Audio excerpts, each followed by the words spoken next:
then what would characterize your life will be puro ka kuha, puro ka take, puro ka grab. Hindi yung grab taxi, grab. Para sa sarili mong benefit. Pero kung ikaw ay pinaghaharian ng Diyos, then makikita sa iyo ang pagbibigay ng value sa kapwa para sa benefit nila. Okay, nagbibigay ka para sa benefit nila.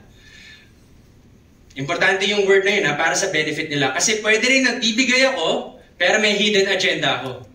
Nagbibigay ako, pero siguro next time, i-require ko yung tulong ko sa'yo. So if you are led, if the Spirit of Christ rules over you, ang mangyayari is you will add value sa buhay ng mga tao for their benefit. Hindi ka mag-expect ng kapalit. So imposibleng mapamuhay mo ang pagbibigay sa kapwa para sa kanilang benefit kung hindi ka constantly pinaghaharian ng Diyos. Malinaw ba? So far? Medyo mabigat na topic, pero please bear with me. Kasi kailangan natin to. Kung gusto talaga natin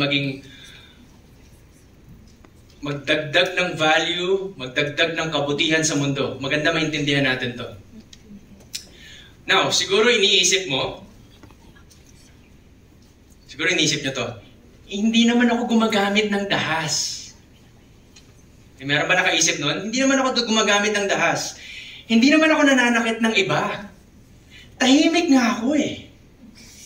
Hindi nga ako naimik kapag inaaway nila ako. Naisip niyo ba yan? May isang klase ng violence that's more subtle, more quiet.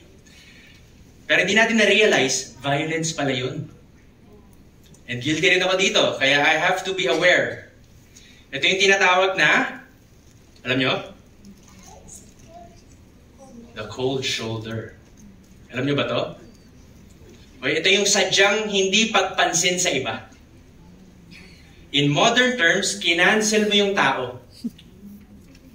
Pero ang ginagawa mo talaga, deep inside, ang ginagawa mo talaga is gusto mo silang saktan by not connecting and not acknowledging them. Yun talaga yun. It's a form of violence. Of course, each situation is complex. Okay? At kailangan pag-usapan. Pero generally, may mga taong magandang ma-ignore. Lalo na kung toxic sila at walang planong magbago. At naapektuhan na ikaw at ang pamilya mo. Maganda ma-ignore. Pero mahirap kapag asawa mo o kapamilya mo. Pero may mga taong pilit mo pa rin pahirapan kahit kita mo na nagsisi at nagbago na talaga. Nakaka-relate ba kayo? Sobrang relate ako dito kasi kami ng asawa ko, ano siya yung pag nag-aaway kami, siya yung ayusin na agad natin to. Ako yung flight. Ako yung ayaw ko muna pag-usapan. Kasi pag mainit pa yung ulo ko, baka may masabi akong hindi maganda. Kaya gusto ko munang lumabas kasi ayaw ko maging crime scene yung bahay namin. So itong cold shoulder na to, ganito, naalala ko to. Minsan magsusorry na sa akin, na talagang ilang araw na minsan, nagsusorry na si Esther. Sawa ka niya dito sa bigo. Bahala ka dyan, dito ka ako sa akin. Sabi ni Denzel, get your hands off me. Anyway, share ko to para maging aware lang tayo that this is a form of violence. At hindi ito ang pag-uugaling gustong makita sa atin ng Diyos bilang tagasunod niya, bilang Bartleyfield Church. Now, kung patuloy natin i-reject ang Panginoon, gusto natin tayo ang masunod, my way, not the Lord's way, then ang mangyayari magiging mas makasarili tayo, trato natin sa tao, gamit, at magiging marahas tayo whether obvious or hindi. At kung tuloy-tuloy lang tayo sa ganitong pamumuhay, kasi nga ayaw natin sa Diyos, ibig sabihin tayo ang Diyos ng buhay natin, then isa-isang masisira, isa-isang mawawasak, mga iba't ibang relationships natin. So papakita ko sa atin yung mga iba't ibang relationships na ito. Okay, basahin natin ang salita ng Diyos. Pagkatapos, nagtanong ang Panginoon kay Cain, saan ang kapatid mo? Tulungan niyo ako, guys.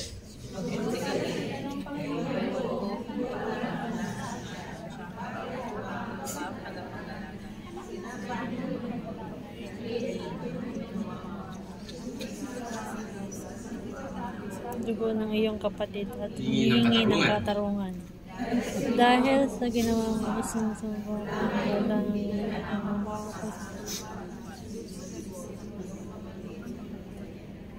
Kahit magtanim ka pa, magtanim ka pa, ang lupa ay hindi na magbibigay. Kaya sa iyo ng anak at wala kang gala-gala kahit saan. Bigat naman ang parusa mo, Lord.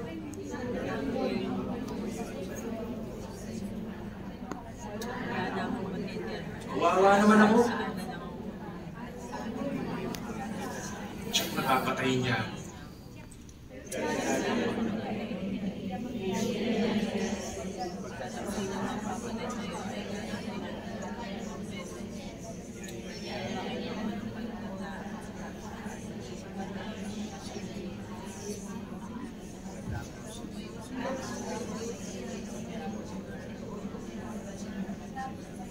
Bandang silangan ng Eden. So, ang pangunahing relationship na nasisira sa Diyos. Sino dito ang magulang? Imagine kung ganito kayo kausapin ng anak ninyo. Sabi nyo, anak, nasaan ang kapatid mo? Pagkatapos mong patayin yung kapatid mo. At sabihin ng anak mo sa'yo, ewan, bakit? Ako ba magulang yan?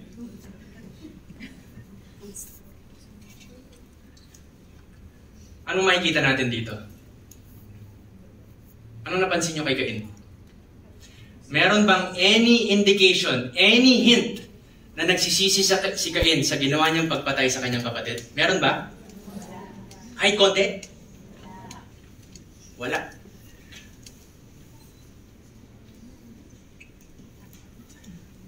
Nung nagkasala si Adam and Eve, nagtago sila sa Diyos dahil alam nilang guilty sila, alam nilang may mali silang nagawa eh. Takot silang maparusahan. Pero pansinin niyo itong si Cain. Cold-blooded killer. Di man lang nang hinayang.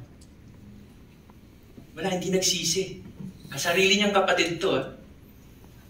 Tapos lakas pa ng loob, sagutin ng Diyos. Manhid ang konsensya. Tignan niyo itong sagot ni Cain nung pinarusahan siya ng Diyos. Tignan niyo yung mga naka-highlight. Kita ba yung bold words? Makita niyo ba yung mga bold words? akin, ako. Ano yung nakalagay? Ako, Akin. ako. Ako. Ako. Ako. Akin. Akin, ako. Sino ang iniisip ni Cain? Sarili niya. Hindi yung pinatay niyang kapatid. Sarili pa rin niya iniisip niya. Paano nyo ilalarawan si Cain? Sinulat ko sa tabi ng Bible ko, tigas to. Tigas. Imbis na umamin sa kasalanan, imbis na magpakumbaba, imbis na magbalik loob, self-pity ang tugon ni Cain. Kawawa naman ako, wala na akong matitirahan. Resentment. Ang bigat naman ng parusan to para sa akin. Reklamo. Saan na ako titira? Pinapalayos mo na ako. Parang siya pa yung galit eh, no? May mga kilala ba kayong ganon? Sila na yung mali, sila pa yung galit.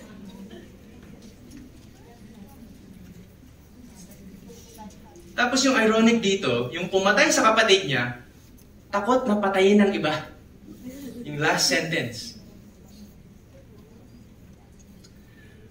Alala ko yung sarili ko dito, no, nung sisimula ako maging Christian. 2005, 2006. May nagtyaga po talaga sa akin, kasi barumbado po talaga ako.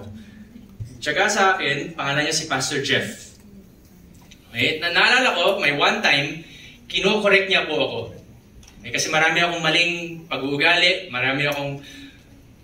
Bawat linya ko, may 2 o 3 mura. Ganun ako magsalita nun.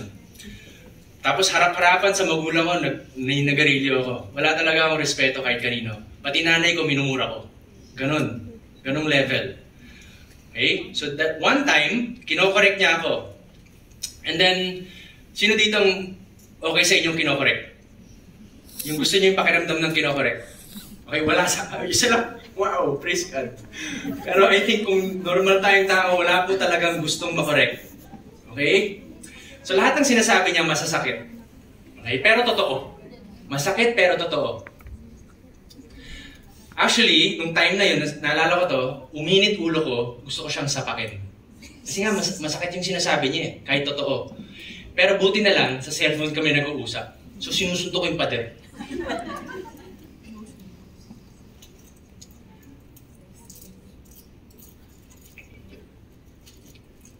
So shinare ko to kasi alam kong wala sa atin ng, kumbaga, feels good na kinokorek. Okay? Wala sa atin na may gusto nito. Now, merong mga nagko-correct sa atin na hindi talaga maganda ang tono at paraan. At wala talagang malasakit. So for this, naiintindihan ko kung ayaw nyo talaga silang kausapin.